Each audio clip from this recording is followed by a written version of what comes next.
नमस्कार विद्यार्थी मित्रांनो, मी आहे तुमचा नेहमीचा मित्र किरण देशपांडे आणि आज आपण अप्रिसिएशन ऑफ पोयम हा अतिशय महत्त्वाचा भाग शिकणार आहोत.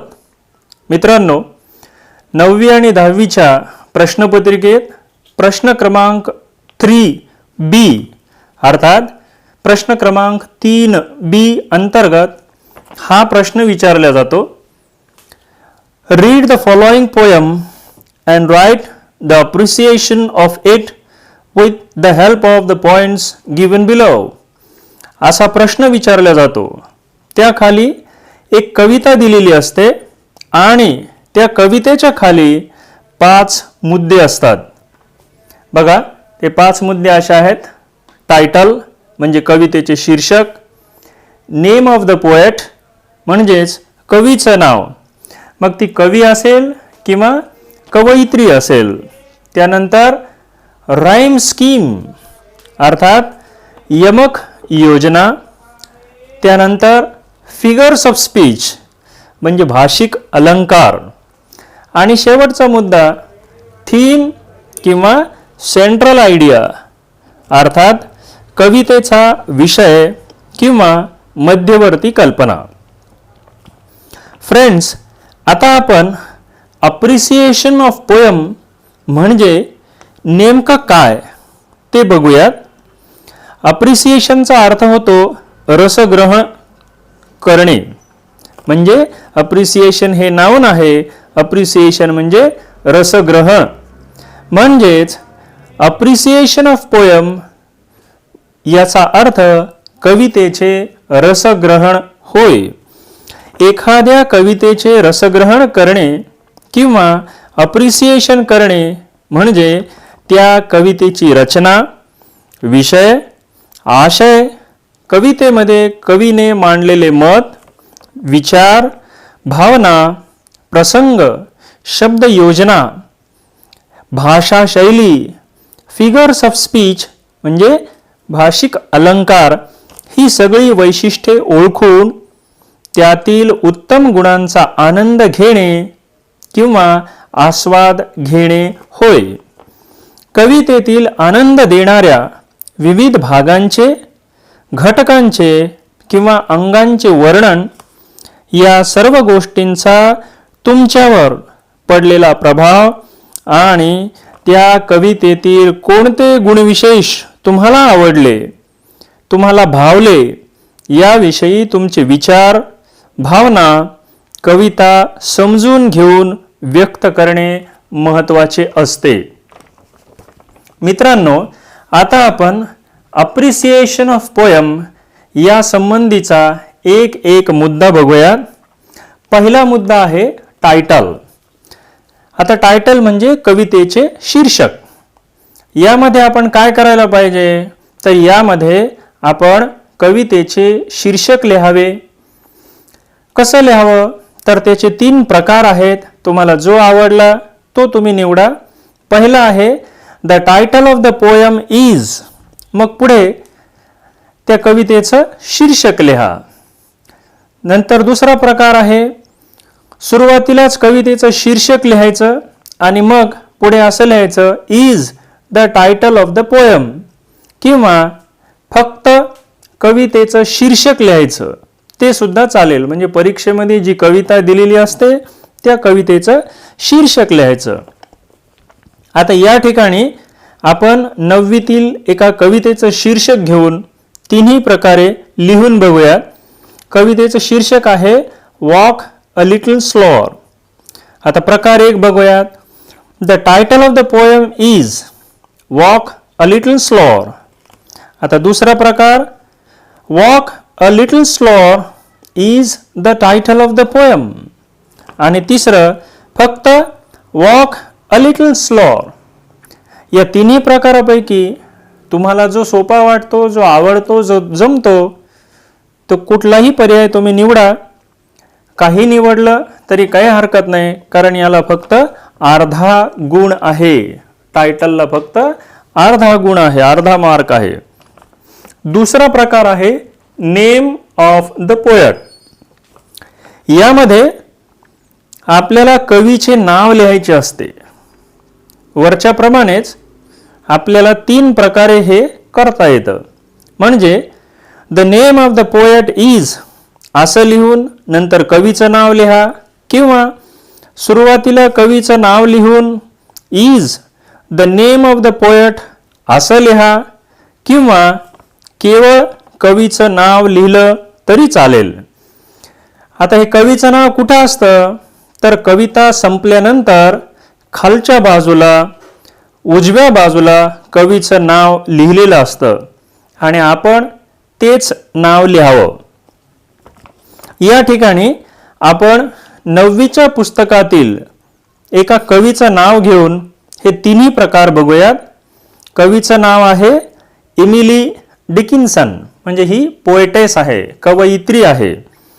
मग आपण बघूयात काय लिहिलेलं आहे.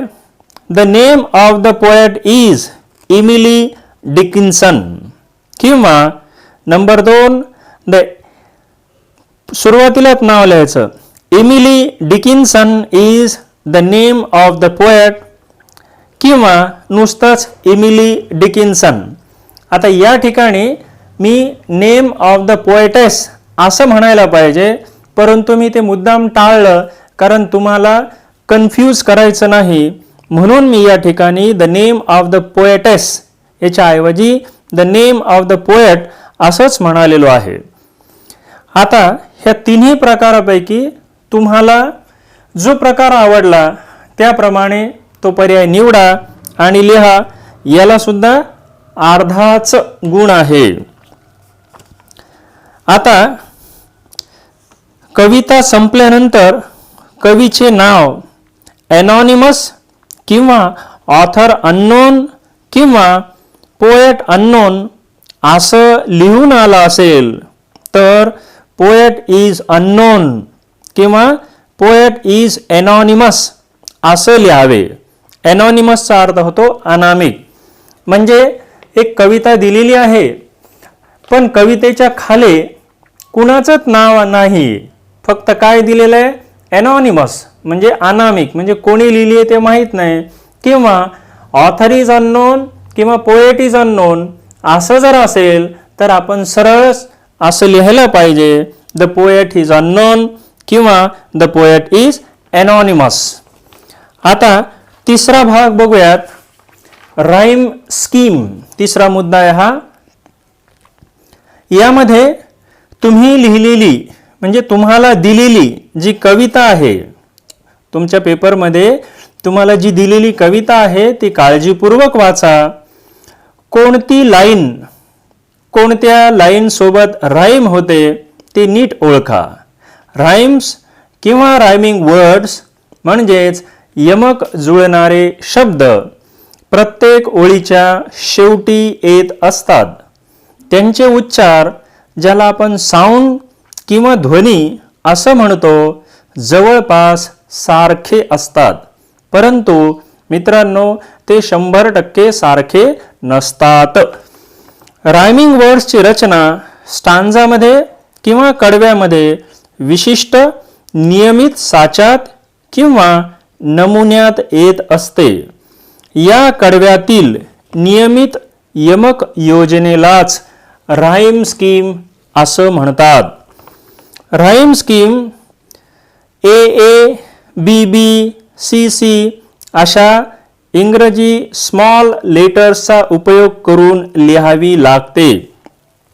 याच्यामध्ये कॅपिटल लेटरचा उपयोग करू नये.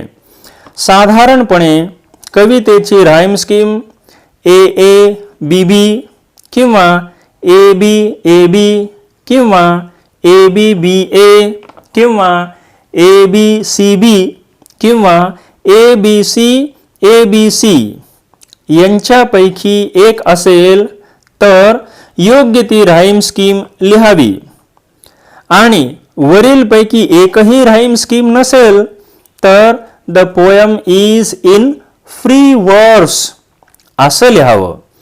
आता फ्री वर्स म्हणजे काय तर फ्री वर्स म्हणजे कवितेला कोणतीही राईम स्कीम नाही असा त्याचा अर्थ होतो. म्हणजे ती कविता मुक्त छंदात रचलेली आहे असा त्याचा अर्थ होतो. योग्य राईम स्कीम लिहिण्यासाठी एक गुण आहे. मित्रांनो, राईम स्कीम संदर्भातील जर तुम्हाला खरंच सविस्तर माहिती घ्यायची असेल तर या संदर्भात मी या अगोदरच एक व्हिडिओ तुम्हाला दिलेला आहे, तुमच्या समोर आणलेला आहे. त्या व्हिडिओचं नाव आहे कवितेची राईम स्कीम कशी ओळखाल आणि या व्हिडिओचा क्रमांक आहे 37. तर यामध्ये ही सविस्तर दिलेली आहे. चौथा मुद्दा आहे figures of speech. Parts of speech नाही बरं का, फिगर्स ऑफ स्पीच. यामध्ये कवीने कवितेमध्ये कोणते भाषिक अलंकार वापरले आहेत हे लिहायचे असते. कवितेचे भाषा सौंदर्य वाढविण्याकरिता कवी आपल्या भावना किंवा कल्पना किंवा विचार इत्यादी प्रभावीपणे मांडण्याकरिता सर्वसामान्य भाषा वापरत नाही, तर त्याऐवजी वेगळ्या अशा अलंकारिक भाषेचा उपयोग करतात. आता मी काही अलंकार वाचतो, त्या अलंकाराची काही नावे सांगतो मी तुम्हाला.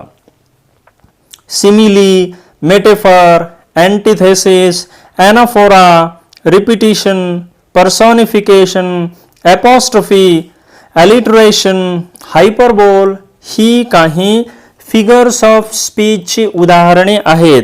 म्हणजे ही काही अलंकारांची नावे आहेत.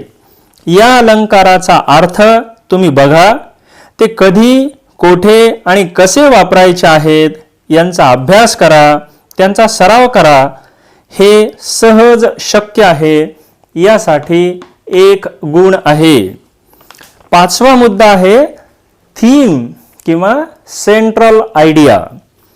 या भागामध्ये परीक्षेमध्ये दिलेल्या कवितेचा मुख्य विषय, त्या कवितेची मुख्य कल्पना किंवा मुख्य विचार किंवा त्यातील मुख्य घटना या सर्व गोष्टी लक्षात घेऊन तुम्ही 2 ते 5 वाक्यांमध्ये कवितेची सेंट्रल थीम किंवा सेंट्रल आयडिया, ज्याला आपण मध्यवर्ती कल्पना म्हणतो, ती लिहायची असते. आता 2 ते 5 वाक्य मी सांगितले, कधी कधी कमी पण होऊ शकतं तर कधी जास्त पण होऊ शकतं. एखादं दुसरं वाक्य कमी जास्त झालं तर हरकत नाही. कवीला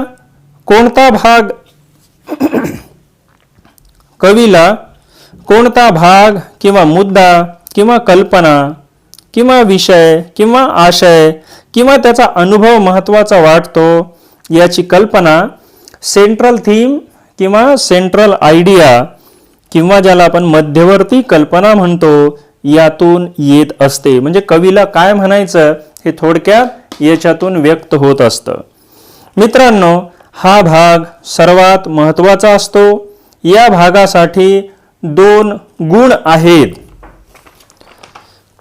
मित्रांनो, तुम्ही 9वीला असाल किंवा 10वीला असाल, दोन्ही वर्गातील विद्यार्थ्यांसाठी एक महत्त्वाची सूचना आहे.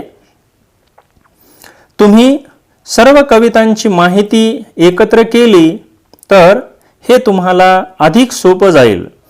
आता माहिती एकत्र करायची म्हणजे कशी करायची, तर 9वीच्या आणि 10वीच्या सर्व विद्यार्थ्यांनी तुमच्या इंग्रजीच्या पुस्तकातील एका कवितेचं नाव एका कागदावर लिहावं आणि त्याखाली हे असे 5 मुद्दे लिहावेत. म्हणजे एक कविता जर नाव असं वरती लिहिलं तर थोड्या थोड्या अंतराने हे 5 मुद्दे असे लिहायचे. कोणकोणते मुद्दे? Title, name of the poet, rhyme scheme, figures of speech, theme किंवा सेंट्रल आयडिया. असं 5 मुद्दे एका खाली एक याप्रमाणे लिहा आणि प्रत्येक मुद्द्यांची योग्य आणि समर्पक अशी माहिती लिहा. असं सर्वच कवितांचं करा. म्हणजे 9वीच्या विद्यार्थ्यांनी 9वीच्या सर्व कवितांचं करावं. साधारणपणे प्रत्येक युनिटमध्ये 2-2 कविता असतात. त्या प्रमाणात तुमच्या फुरसतीच्या वेळी हे करा किंवा तुमच्या अभ्यासाच्या वेळी देखील केलं तरी चालेल. 9वीच्या विद्यार्थ्यांनी 9वीच्या कवितांची माहिती लिहा आणि 10वीच्या विद्यार्थ्यांनी 10वीच्या सर्व कवितांची माहिती लिहा. थोडक्यात सांगायचं तर सर्वच कवितांचं अप्रिसिएशन तुमच्याजवळ रेडी असेल. म्हणजे मी जे तुम्हाला असं करायला सांगितलं असं जर तुम्ही केलं, दररोज एक एक एक एक या प्रमाणात केलं तर एक 7-8 दिवसामध्ये सगळ्या कवितेचं अप्रिसिएशन तुमच्याजवळ एकदम रेडी असेल, तयार असेल. तुम्हाला जर आवश्यकता वाटत असेल तर त्यामध्ये अधिक माहितीची भर घाला. म्हणजे त्याच्यामध्ये काही माहिती ॲड करायची असेल तर ॲड करा. दर 1-2 दिवसाला हे अप्रिसिएशन वाचत जा. याचा निश्चितच फायदा होतो. फ्रेंड्स, आज आपण अप्रिसिएशन ऑफ पोयम या भागाबद्दल अधिक माहिती घेतली. ही माहिती आपल्याला आवडली असल्यास लाईक करा, कमेंट करा, आपल्या मित्रमैत्रिणींना शेअर करा आणि हो, या चॅनलला सबस्क्राईब करा. थँक्यू.